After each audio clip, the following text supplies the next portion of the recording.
We just got done watching episode 1 of Dune Prophecy, and man, this show exceeded all the expectations that I had in a crazy way, because I really didn't have a lot of expectations going into this show. I am not well versed in the Dune area of things, or I've seen the movies, and I think the movies are incredible, and I think they did an amazing job with those movies. And I think that this show does a really good job of establishing that it's a part of the same universe, but at the same time, it's going to be kind of doing its own thing. It kind of has this similar start, the way that the Dune movies do, with this one, with kind of the one liner at the beginning. And I think that's a beautiful way to kind of just bring everything in. And with this entire story being about the prophecy, it's I think they did a really good job of linking it all together. I think we started in a crazy way because I had no idea we were going to be getting straight up just like these visuals of seeing how the robots basically were taking over everything.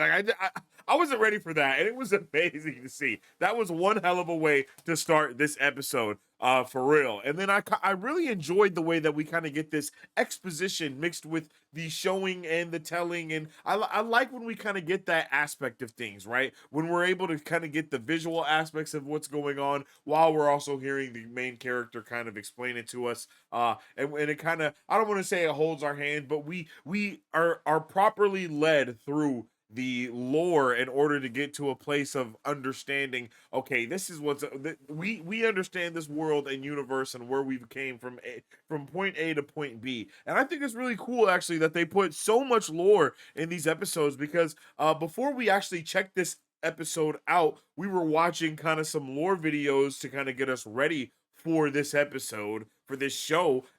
And the show actually went over every single thing that we heard about in the video. So I think that's actually pretty good on the showrunners, on the writers and everyone, because they properly fed us all of the information that we need to know about what's going on right now. I think this is also one of the shows where we're gonna have to watch it again and again in order to really like get a good feel for what's going on here. But it still really led us to a good understanding of who these characters are, what they've done, and really kind of the start of the Bene Gesserit. I don't even know if they're called the Bene Gesserit yet, but giving us these seeing how these political threads have been sewn and how they've been kind of leading to one thing for a while. And that was just something that was really it was really good to see. I like the fact that we got so much in this one episode. I mean, it was at minimum it was an hour long, right? And in that hour, I think it was properly used to give us a good understanding of the entire context of where we are within this world. The world building was it did good. It did good. And then we also got a wonderful way we were properly we got to see how the characters were developed in a wonderful way, right? I think it's pretty obvious that we're going to be seeing this show kind of take place in different uh two different time periods, where we see like them when they're younger and see what kind of made them the character that we get to see them be as they're older. And I appreciate that like quite a bit. It's like, okay, awesome, we get to see so much. And the cast is stacked, and everyone in this show has so far has been doing a damn good job of everything. Like, and I think we get a good introduction to these characters, and we see the, I don't want to say the weight, but we see that there is a weight that they put on their shoulders. Each character feels like they have to be somebody. They have to live up to what someone else's expectations of them are, whether it be I think her name is Tula and her sister Valia, right? Like, Tula is always trying to kind of like not stick up for her sister, but live up to her sister, and that's something that I appreciate. And another thing that I really appreciate about this show is it leaned into the visions, right? It leaned into the visions of these are basically space witches, like, for all intents and purposes, right? So they are going to be seeing the future. They're going to be seeing all these other visions, and I think it did a really good job of leading us into it. Dune did a really good job of that as well, right? When we see Paul have these different visions about all these different things, and things that could happen or things that are going to happen, and seeing the past, like, it was a really good way to weave everything together. And then when we see the to see how important the worm is. I can't think of what the worm thing is actually called. I don't think it's just called the worm, but to see how important that is to where it pops up in multiple visions in these different ways, it's like, okay, we're really sewing some threads together here. And especially from not knowing the entirety of the Dune universe. Like I don't know the Duneverse very heavily, but watching this show, I feel like we are sewing some good threads and giving proper lore that really needs to be established because 100% I don't think this was anything that we were told from the movies, right? Like we're told about how the like we are shown very heavily right now how nobody is dealing with anything robotic, any of the automaton AI, nothing. No, they're like, nah, what? And that thing was just a little lizard, and the entire crowd was going crazy and ready to lose their minds over it. And I was like, oh yeah, bro, we are in a whole nother time right now. And it was good to see the way that these political threads are literally being sown by everybody from when they are young to when they old. Okay, like it does not change. Like at all times they are doing their damnness to try to you know what I mean. They're trying to get to where they need to go. Everybody was, and it was kind of insane to see how that was going down. I really wasn't prepared for it, but I really loved it. And then we get this we get so many cool moments and some beautiful shots. Like the cinematography was truly on a 10. And seeing them kind of go up against each other in this moment and seeing her people kind of like kneel with her and like follow what she says, and everybody else is like, what the hell is going on? I really love that. It shows that there are so many things happening.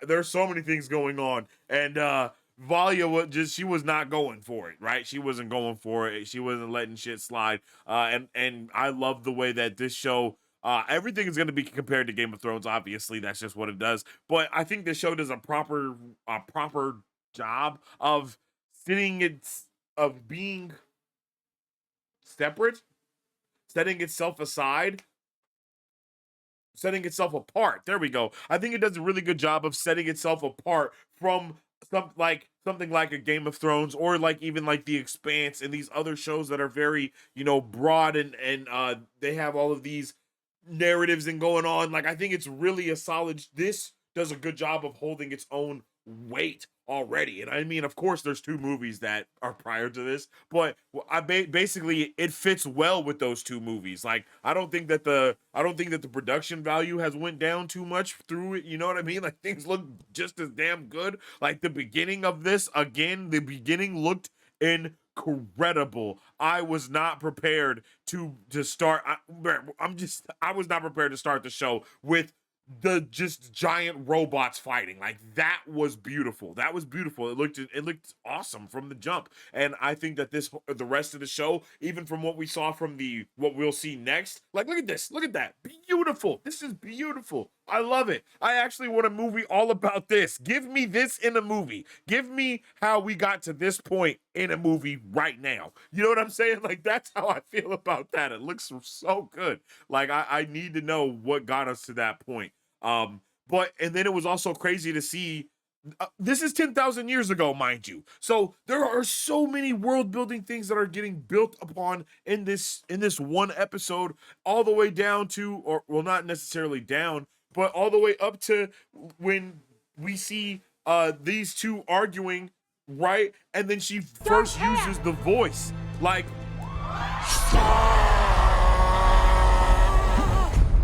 like woo, like what in the world? Like it's so crazy to see the voice be used in this other way now. Like A new skill I've been honing. I just wasn't ready. I wasn't ready, man. I wasn't ready for that to happen. And then she's like, what's going on? And she's like, oh yeah, this is something new that I've been working on. So we are seeing we are literally seeing the building blocks of the things that go on to be so important in Dune. Like we see her use it for the first time here, and then we go on to see Paul using it to, freaking persuade an entire audience of people. And we just see that she was with it. Like, bro, kill you, take yourself out immediately, and she does it. and it was over just like that, yo. Like, we got things to do, and we can't have you in the way of the things that we're going to be doing for the foreseeable future. When I say I was not ready, I was not prepared, man. And I think we did a really awesome job of giving us all of the like setting up how important they were back then in the past, and then we get that 30 years. Wait, what? Hold on, I want to actually see what that said when we see the 30 years have passed. Because it gives us another, again, it gives us good lore that we need, baby. There's a lot of tidbits of lore that are just dropped here and there, to where I think if you can watch this show probably multiple times, and you'll be able to kind of get a really good, a way better understanding, or a way better view of what's going on. So it says 30 years later, 116 years after the end of the Great Machine Wars, 10,148 years before the birth of Paul Atreides. Like, come on, man. We are absolutely cooking. That's all I can continue to say, is that they are absolutely cooking with the show, giving us all the world building, the background, letting us know where we are within, within the timeline. That's what we need, baby. That's what we need. And then they do a good job of introducing all the new characters that we see popping up, that are no doubt going to be important. And I love it. I think it did a really good job. I think they did the job that they set out to do with this first episode. And I believe there's 8 episodes in total for Dune Prophecy. So I like, so far how they've been handling it, I think all of the time is going to be used quite wisely. And it was the dynamic of seeing them as younger sisters to now older sisters. We barely saw the dynamic between them as younger sisters, but it fits to what we see with them now. And I'm happy that we're going to kind of be seeing more of them younger and older, and kind of going back and forth, and being able to view all those different things. And again, it looks just like all the planets and the like, everything just looks so good, bro. Like, everything was looking good. Especially after watching other things like The Expanse, which I think is probably one of the closest things that you could Foundation, Expanse. Those are two things that you can kind of put in this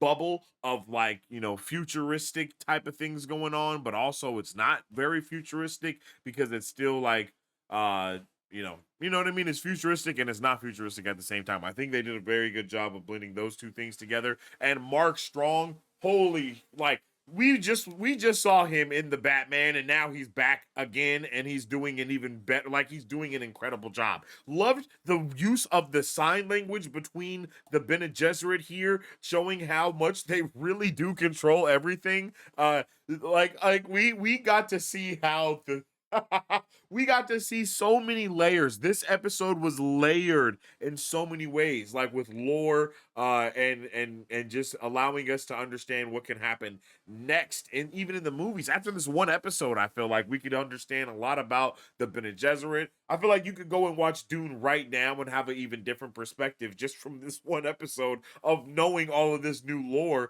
that was not, there in the movies. And even seeing his character talking to her, and he's like, "What do you think I should do? I'm feeling played, for lack of better words. What's happening here?" And they all look around, and it's like, "Okay, I trust in you. I will do what you say." And it's just like, damn, like, they are literally the voice. They are the voice, right? That's what it's happening. They are the voice of the person more than anyone else. And I love that. I love that. I mean, the lore is going crazy. We are seeing so many different levels of things, especially being able to see them younger, and then seeing them older, and how they are now trying to teach the other students, or the other students that are there in the academy, whatever the hell is going on here. I think it all works out. I think it all works pretty well. I like that we got the little, like, training montage. Like, we got to cover so much ground in this episode. It's really insane. Like, we saw characters training and getting stronger. We got lore about things that happened 30 years ago, 10,000 years ago, right now, which is also 10,000 years. Like, bro, I don't even understand how they accomplished so much, and like, they really did accomplish a lot. The table is set, as I like to say with these first episodes.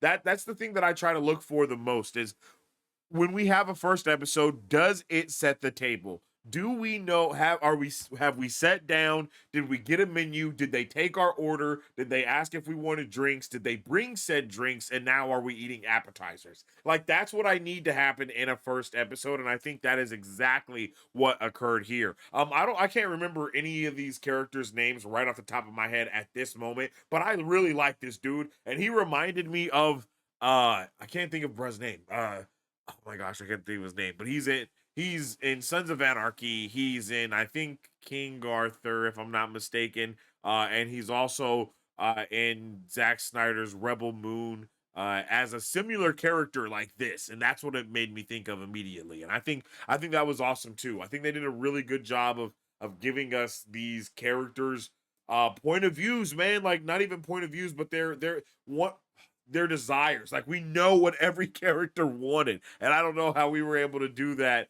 when we never knew any of these characters until right now. When people are dying or when everything is happening, even as they're using their ability, as she's using her ability to watch him and pay attention to what he's doing, we just saw that be done with the girls that we're training. So we're getting taught magic, and then said magic is being used immediately after in a way to be like, oh, so that's what they were doing before. You know what I mean? Like, it's a really good. They did a good job, man.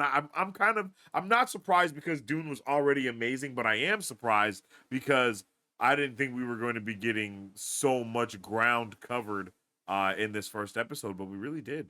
We really did, chat.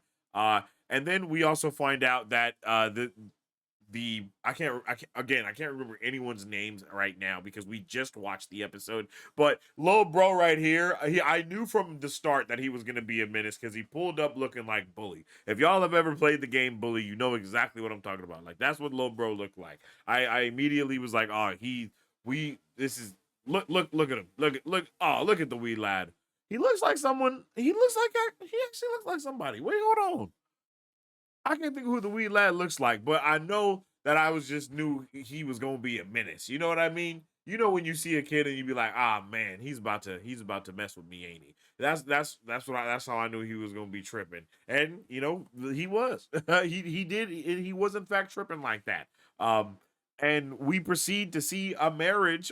I don't know if this was the marriage. It didn't seem like it was the marriage because I feel like people kept saying if the marriage continues or if the marriage goes through or whatever, then we'll be married or whatever. So I don't know if they were actually married here, but it was just all crazy to see. And this, I believe we even got to see this from her mentor's vision. I can't think I'm sorry, I can't think of anybody's names. But the visions that we saw in this episode, some came to fruition and some we're gonna have to see continue in the next episode, right? Like, we're gonna have to see it going on uh and where it goes from here. And I think that's awesome. And I love the way we got to see just so much. And then of course Lobra being a menace. I like when we see these little robot things or I don't know what these things are called again, but I like that when we see it, everybody immediately is like, "Oh my goodness, what's happening? Oh, this is bad. This is not good." You know, and it definitely seems like it's an offense that is, you know, you'll die basically if anybody sees that you're doing it. And unfortunately, he did die because of that. Oh, damn! Which I wasn't ready for. Like, we are in full Game of Thrones territory. We got this woman got to marry this child. Straight up murder, witchcraft. And then child murder. So what? I mean, that's basically Game of Thrones. Like, this was crazy. I just was not. I was just so not prepared for any of the things that happened. And then excuse me. Whew, I need some water. Uh, and it was crazy to see this moment right here because I was immediately thinking about like the blood and cheese moment that we just saw in House of the Dragon, and that ends up being exactly what happens from this altercation that they have, this interaction, excuse me, that they have. It's just a brief interaction of them discussing things, and he's like, man, well. He's like, if only, if only the gods could free me from this wedding, I would be a believer then. And then you could just tell by the look on bro's face that he was going to murder a child. Like, that is the look of a child. That's the look of a man. Maybe I could just murder the kid. You know what I mean? Like, that is the look. That's what that look looks like. Exactly. So I couldn't. I didn't think we were gonna be going there like in this episode, but we did. Like, we went there completely. And then we got to see, there was some love making going on. For a lack of better words, she was like, "Yo, I'm about to marry this kid and get taken out. So let's do the boogaloo so we can, so yeah, I'm about to be on the other side of the world. Don't know if that was the best idea, but hey, she did it. And here we are. And here we are. You know what I'm saying? And it was also really dope to see like the reveals of all these different things. I don't know if they've seen the worms before, but to see the way he's like watching a video that just gets sent to him and he's like, what the hell is going on here? And then we're watching it too, like, what the hell is going on here? And then it's like, oh wait, this is terrible. Like, this isn't good at all. Like, this isn't this part of the vision? Isn't this someone's vision that we saw occur here? Like, damn, this is wild, bro. I just can't believe that there was so much happening in this episode, man. There was literally so much going on, and I couldn't handle it. And then we find out that this man has the mind powers to give somebody leprosy, and it was very sad to see. He basically he killed that poor boy right there in front of our eyes, and there was nothing that we could do. And he burned him alive. I don't know. I just don't understand. And then he also burned the other woman alive that wasn't there, or someone else did that. So it's like we got uh not terrorists, but like we got evangelists somewhere that we gotta watch. I don't know how this is possible that two people in completely different places are going through the same thing. So that means they gotta watch whoever is there at their school. I don't even know. I'm sorry. I don't know any of the names. I will hopefully by next week I can remember these things a little bit better. But it was really sad to see so many people get taken out in the first episode that just seems I didn't think they were gonna die. I don't know. I didn't think anybody was gonna die, to be completely honest. So the fact that we got more than one death in this first episode definitely took me out. And they looked sorry to say, but the deaths looked like they looked pretty good. Like, to see someone get singed alive like that was crazy. And they did a good job of making it look like, oh yeah, this person is gone, man. Like, that is brutal. That's brutal. And I was just not, I wasn't ready for it. So, I want to know how you guys felt about this first episode, because I think it was a freaking banger for sure. And then to end it with yet another vision. I mean, you guys know I love visions. So to have like 3 or 4 visions occur in one episode, that shit had me excited. Like, I'm excited for what we get for the rest of this series, man, because wow, we have really started it off with a banger. But let me know how you guys feel about it in the comment section down below. Let me know all your thoughts, theories, and questions about Dune Prophecy Episode 1. Yo, this show was amazing, and I really want to know how we're all feeling in the comment section down below.